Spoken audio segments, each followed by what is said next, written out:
Hello नमस्कार दोस्तों, आप में से बहुत ऐसे छात्र हैं जो एनडीए की तैयारी करते हैं और उनका 12th बोर्ड भी है। काफी सारा मेल आते रहता है मुझ पे। आए दिन स्टूडेंट लोग पूछते हैं सर एनडीए 2023 कैसे निकलेगा, मेरा बोर्ड भी है।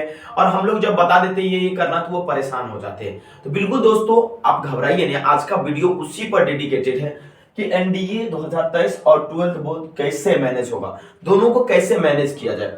ये एक बहुत ही बड़ा क्वेश्चन है, क्योंकि दोस्तों क्या होता है ना कि हम एग्जाम देते देते ना मार्च तक खत्म कर देते हैं। इससे हमारा प्रिपरेशन में बहुत बड़ा इंपैक्ट पड़ता है। क्यों ना हम तैयारी कुछ इस प्रकार से करें कि इनिशियल स्टेज से ही दोस्तों हम बहुत सारी चीजों को खत्म कर सके। तो चलिए दोस्तों डिटेल में डिस्कस करते हैं कि क्या रूटीन होना चाहिए जिससे एनडीए और हमारा 12th बोर्ड दोनों मैनेज हो जाए। देखिए दोस्तों, एनडीए 2023 का जो परीक्षा है वो अप्रैल में है, जहां तक मुझे याद है 16 अप्रैल को है। ठीक है, 16 अप्रैल 2023 को। ठीक है, और आपका जो बोर्ड एग्जाम है, चाहे आप सीबीएसई के छात्र हैं चाहे बीएसईबी के छात्र हैं, मुझे लगता है कि फरवरी में शुरू होगा। फरवरी के जो भी दिन शुरू हो और मार्च तक में मुझे लगता है इनिशियल स्टेज में खत्म हो जाना चाहिए।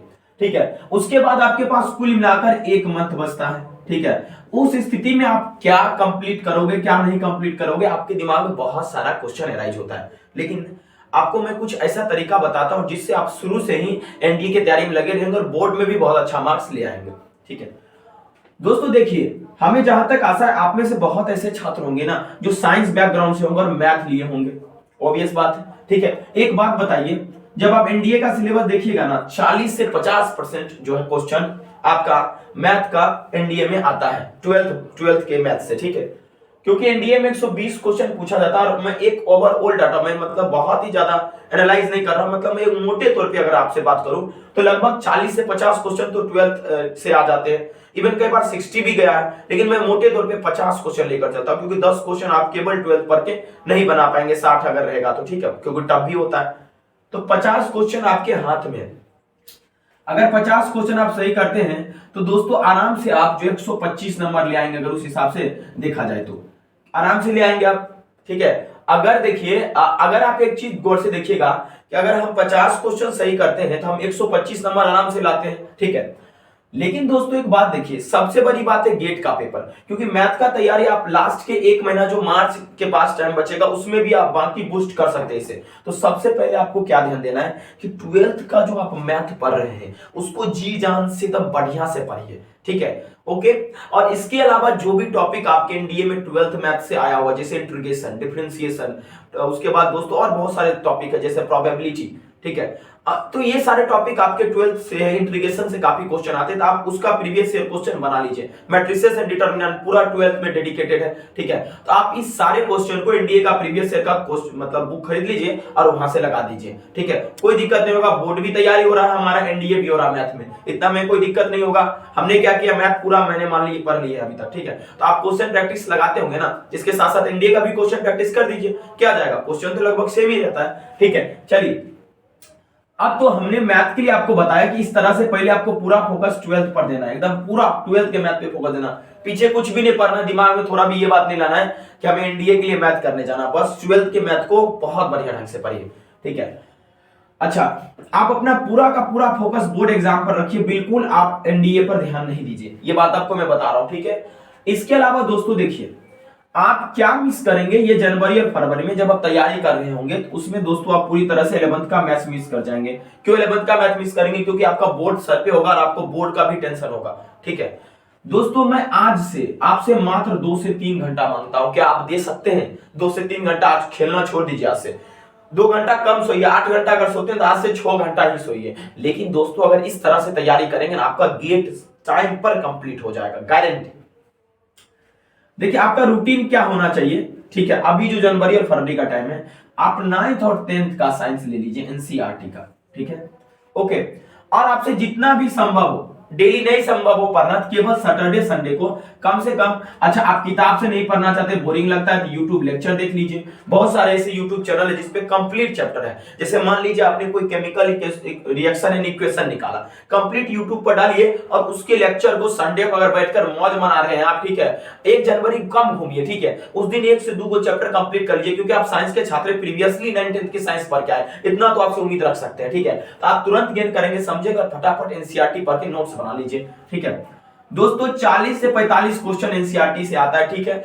और ये काम आपको शुरू से करना है, उम्मीद मैं करूंगा फरवरी खत्म होते होते आपका 9-10 का मैथ खत्म हो जाएगा, सॉरी साइंस खत्म हो जाएगा, क्योंकि बहुत ज्यादा डिटेल चैप्टर है नहीं इसमें। वन बाय वन एक एक लाइन आप पढ़ लीजिए अगर एनसीईआरटी पढ़ते हैं। तो मैं कहूंगा कि अगर आप किताब पढ़ेंगे तो आपको कम समय लगेगा।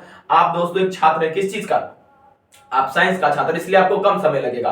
तो आप कोई चैप्टर उठाइए इलेक्ट्रिसिटी, पूरा पढ़ डालिए, उसका नोट्स बना लीजिए, और उसके बाद सबसे लास्ट में जब मार्च का आपका वक्त खत्म हो जाएगा एग्जाम, उसके लास्ट मोमेंट में आप अपने प्रिपरेशन को और बढ़ा दीजिएगा, 8 से 10 घंटा पढ़िएगा। वो भी मैं आपको बताऊंगा उसमें लास्ट 30 डेज में जो बोर्ड खत्म होने के बाद कैसे तैयारी आपको करना चाहिए, ठीक है।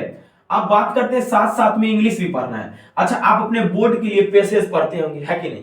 पैसेज का प्रैक्टिस करते होंगे, आपके बोर्ड में जो लिखने वाला आता है। तो आप एक काम कीजिए ना, आप आपका जो एनडीए का पैसेज है उसको भी 1 से 2 बना लीजिए। कितना देर मुश्किल से लगेगा, मुझे नहीं लगता है 10 मिनट से 15 मिनट में आपसे ज्यादा आपको लगेगा। 1 से 2 पैसेज तो आप 10 मिनट में कर सकते हो, तुरंत बना सकते हो। एनडीए में पैसेज बहुत टफ नहीं आता है, ठीक है। मैं इंग्लिश का टीचर हूं, उसके हिसाब से मैं बताता हूं, ठीक है। आपको क्या करना है, इसके अलावा 2009 से लेकर 2022 तक का, ठीक है, आपको जो भी रीडिंग करना है, सिनोनिम से एंटोनिम से अरेंजमेंट वगैरह है, टाइम अगर मिले तो ज्यादा वक्त नहीं देना है, लेकिन धीरे धीरे करके जो, अगर मान लीजिए कि हम 10 मिनट 15 मिनट ही सिनोनिम्स देखते हैं, मात्र 10 से 15 मिनट, ठीक है।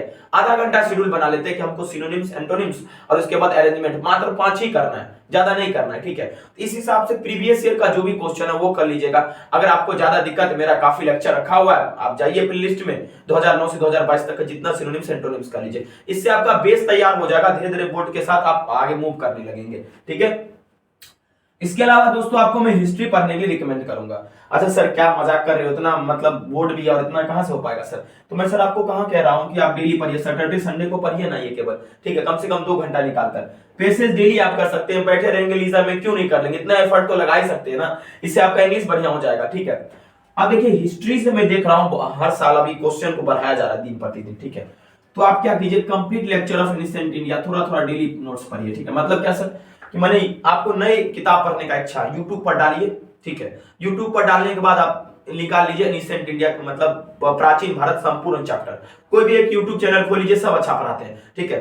जिसका लंबा लेंथ का वीडियो होगा उनका वीडियो देख लीजिए, क्योंकि उसमें पूरा कवर किए जाते हैं। डेली मात्र मेरे भाई, डेली मात्र 20 मिनट, मैं ज्यादा नहीं कहता, 20 मिनट, मात्र 20 मिनट सप्ताह में आपको 20-20 मिनट डेली करेंगे तो 140 मिनट हो जाएगा, ठीक है। आराम से उसको पढ़ लीजिए, 5 से 10 मिनट लगेगा नोट्स बनाने, नोट्स बनाकर रखिए और अगला दिन रिवीजन कर लीजिए। ये तरीका आपको कब तक अपनाना है, ठीक है, ये तरीका आपको अपनाना है जब तक आपका एग्जाम हो रहा है, एग्जाम चल रहा है तब तक अपनाना है, ठीक है, ओके। हाँ हम मानते हैं जिस दिन परीक्षा होगा उस दिन तो आपको नहीं ना करना है, लेकिन इतना काम तो आपको, मान लीजिए परीक्षा कितना 5 से 6 विषय होगा आपका, 6 दिन आप डिस्टर्ब होंगे, लेकिन उससे पहले जो आप टाइम बर्बाद करेंगे, क्योंकि एनडीए आप 1 महीना में बहुत ज्यादा चीज कवर नहीं कर सकते ना, इसलिए जो चीजें हमारे बस की है हम धीरे धीरे वो कवर करते चलेंगे, ठीक है। देखिए रीडिंग आपको, आप जो रीडिंग करेंगे, जो मैंने आपको बोला था पैसेज को रीड करने से आपका बहुत सारा चीज इंप्रूव होगा। पैसेज से 5 क्वेश्चन, अरेंजमेंट से 10 question, synonyms 5 question, antonyms 5 question. कुल मिलाकर आप एक चीज गौर कीजिएगा ना, तो आप जो गेट की तैयारी यहाँ पर जो कर रहे हैं ना, गेट बहुत लंबा सिलेबस, इसलिए मैं बोल रहा हूँ, ठीक है, 1 महीना में कंप्लीट करना मुश्किल है, ठीक है। इस गेट को ना आप शुरू से तैयारी करेंगे तो लगभग आप 80 से 90 क्वेश्चन दोनों मिलाकर पूछता है, 70 क्वेश्चन आप आसानी से अटेम्प्ट कर लेंगे, और जिससे आपको 280 नंबर आसानी से आ सकता है। लेकिन अंतिम के 30 दिन में ना आउट ऑफ कंट्रोल हो जाएगा, क्या पढ़े क्या ना पढ़े कुछ समझ ही नहीं आएगा। दोस्तों ये काम आपको करना है मात्र डेली डेडिकेशन के साथ, 2 से 3 घंटा डेली एनडीए के लिए निकालना है। मैथ बिल्कुल नहीं पढ़ना है, तो पढ़ना क्या है, आपको केवल गेट पढ़ना है, ठीक है, क्योंकि मैथ आप बोर्ड की तैयारी के लिए इतना मेहनत कर चुके हैं, ठीक है। केवल गेट का टॉपिक कंप्लीट कीजिए, गारंटी देते हैं आपको, मार्च जब शुरू होगा ना उस 30 दिन में ना आप मैथ का बहुत टॉपिक उड़ा देंगे 11th का, ठीक है, आराम से हो जाएगा। और सब कुछ नहीं पढ़ना है, अगर 70 क्वेश्चन भी मैथ में सही कर लेना, 60 से 70 क्वेश्चन भी, फिर भी मेरा कटअप लिस्ट में नाम आ जाएगा, ठीक है। दोस्तों वीडियो कैसा लगा अंत में जरूर बताइएगा, क्या आप इस प्रकार से रूटीन फॉलो करेंगे? अगर फॉलो करें तो बताएंगे, और बताइए आपके लिए क्या कंफर्टेबल रूटीन होना चाहिए। आप आर्ट्स के भी छात्र हो सकते, कॉमर्स के भी छात्र हो सकते, आपको अंतिम में कैसे मैनेज करना चाहिए।